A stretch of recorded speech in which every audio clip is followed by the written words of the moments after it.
Hello everyone, what is up?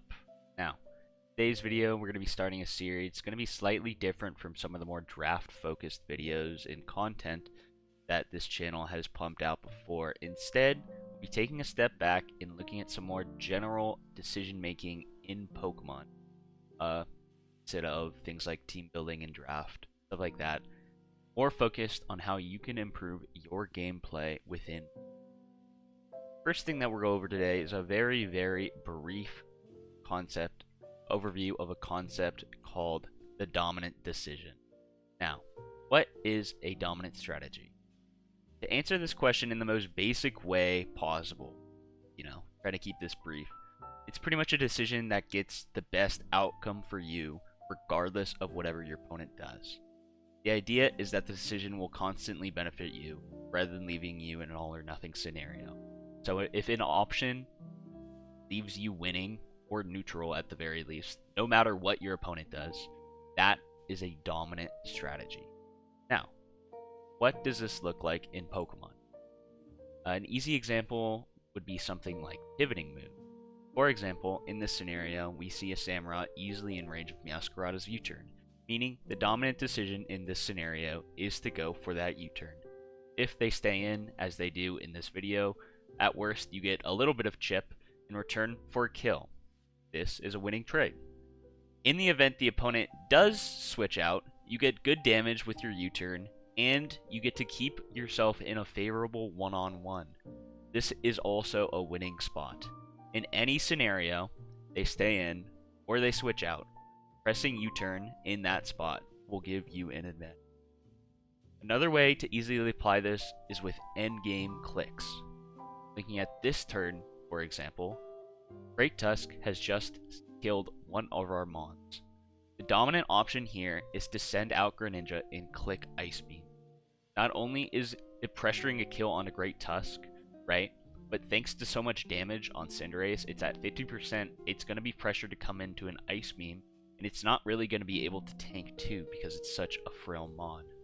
This means that clicking Ice Beam, no matter what, will end up getting Greninja a kill and lead to him cleaning up the end game here. See, no switching, comes in on a super effective Ice Beam. Now Battle Bond procs, the game is over. So, the dominant decision, no matter what the opponent does, it was checkmate. It was going to be a winning move to come in, click Ice Beam. Now, another question you might have when applying dominant decisions to Pokemon is that there's a lot of things your opponent can do, right? It's not like you do X or Y and they do X or Y, right? There's a ton of different options that you have to keep track of, so it can be confusing to try and balance all of these together when factoring these into your decision making. But it's important to remember that given any specific point in Pokemon, any one turn, there's only a handful of options that your opponent is realistically going to make, right? So it's important to try and judge which moves would be deemed reasonable and which ones you should reasonably consider in your decision making. Let's take this spot, for example. Turn 1, I have led Armarouge against the opponent's Gliscor. Now, let's just take a moment to try and think about what some reasonable moves for him to do would be. For one, not knowing much about my Armarouge, my opponent could reasonably be afraid of a Will-O-Wisp essentially ruining his Gliscor instantly. So, that makes Protect not super unlikely. For another, I know that he's unlikely to want to stay in and hit Cerulege with a weak physical attack, especially if he Terra Grasses, or if he's, worst case scenario, a bulky Armarouge, and then he procs weak armor and a weakness policy at the same time, instantly putting him on the back foot. So, he probably doesn't want to stay in, he's kind of afraid of burn, but looking at the rest of his team, he also really doesn't want to switch into a strong armor cannon, right?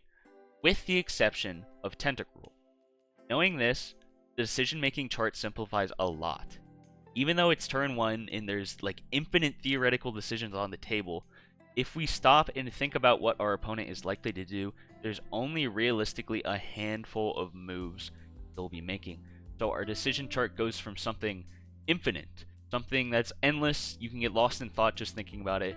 And now it looks like this, right? Something much more doable, much more palatable. Now, if we look at these moves, we can see that given the reasonable moves my opponent's likely to make, the one with the most winning outcomes is staying in and pressing Calm Mind. Even in the event that he just Toxics me straight up, which I think is the most likely out of all 4 of those, but still a reasonable move to make.